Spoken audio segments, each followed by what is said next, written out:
faut s'assurer de toujours mettre de l'argent de côté.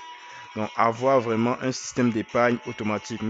Ce n'est pas pour rien que nous avions essayé de passer un peu plus de temps sur la partie de l'épargne pour vous montrer les outils, pour vous donner des éléments qui permettraient de ne pas jeter votre argent. Voilà. Ce qu'il fallait retenir sur Charles Schwab.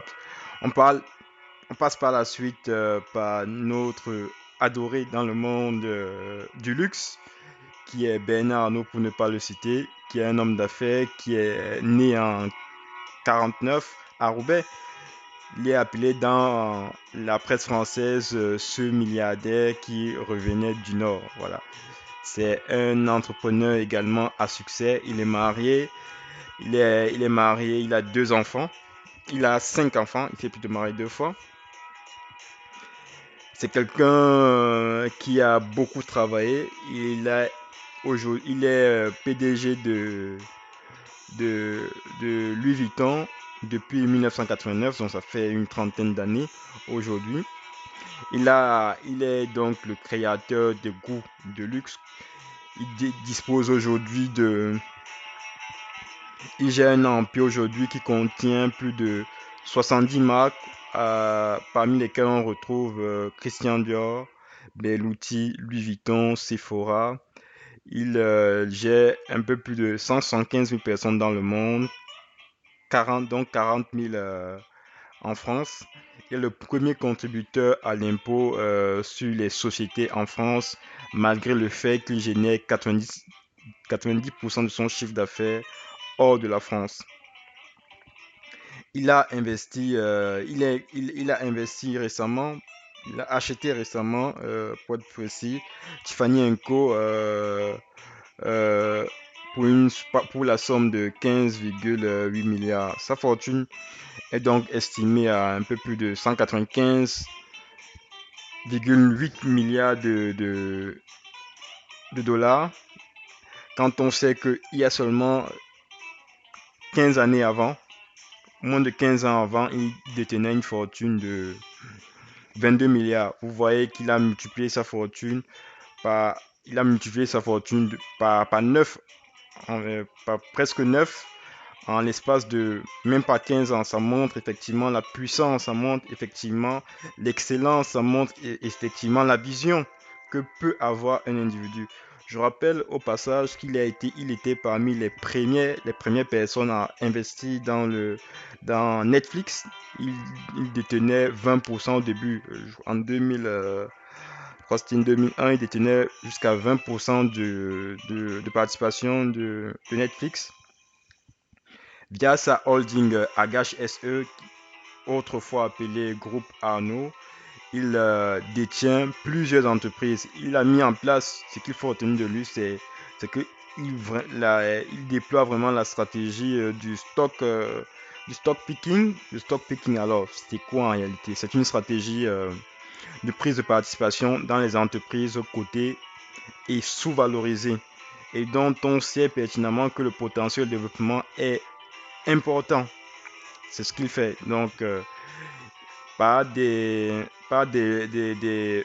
VC, des venture capital, par des holdings, il va essayer de mettre la main sur des pépites. Rappelons qu'au tournant de numérique, il détenait l'entreprise qu'on appelle Europe Web, qui investissait dans le numérique. Sinon, à part ça, il a Kyriel. Je rappelle que Europe Web n'existe plus. Il a une kyrielle d'entreprises telles que Financière Agache SE. Il a investi dans Carrefour à hauteur de moins de 10%, mais ces actions, il les a vendues par la suite. Il y a Go Voyage, il y a Belfait. Belfait, c'est le leader, c'est le leader anglais de paris en ligne. Pegasus Europe, c'est tout simplement une SPAC. Une SPAC, c'est ce qu'on appelle des Special Purpose Acquisition Company. Les SPAC, autrement dit, ce sont des véhicules, hein. Ouais, ce sont simplement des véhicules d'investissement qui ont commencé aux États-Unis à partir des années 80 et qui sont généralement sans actifs ni opération, mais qui se financent sur le marché boursier dans le but de fusionner dans le futur avec une entreprise non cotée. C'est ça un peu ce qu'on appelle des SPAC. Et aujourd'hui, vous en avez plusieurs SPAC. Et vous avez également une qui s'appelle deux. En France, j'entends bien. Vous avez une autre qui est détenue par Xavier Niel, on reviendra, et quelques collaborateurs à lui qui s'appellent 2MX Organique. Mais c'est en train de plus en plus prendre de l'ampleur. À côté de ça, vous avez la Tribune, les Échos, le Parisien, Radio Classique, Connaissance des Arts, Boursier.com, Investi, le Journal des Finances. Et vraiment, elles sont nombreuses. S'il fallait citer les entreprises dans lesquelles a investi Bernard Arnault, je pense que une seule saille ne nous suffirait pas. Au surplus, je tenais à rappeler que l'action de LVMH coûte à ce jour 702,70 euros. Donc, pour toutes les personnes qui souhaiteraient investir dans LVMH, vous êtes les bienvenus. Je rappelle que ce n'est pas une publicité que je fais de l'entreprise, je fais que faire une présentation. Alors, on passe à Ray Dalio. Ray Dalio, c'est un mec, c'est un homme d'affaires qui est né dans le Queens, qui a grandi, qui a passé une bonne partie de sa vie dans le Queens.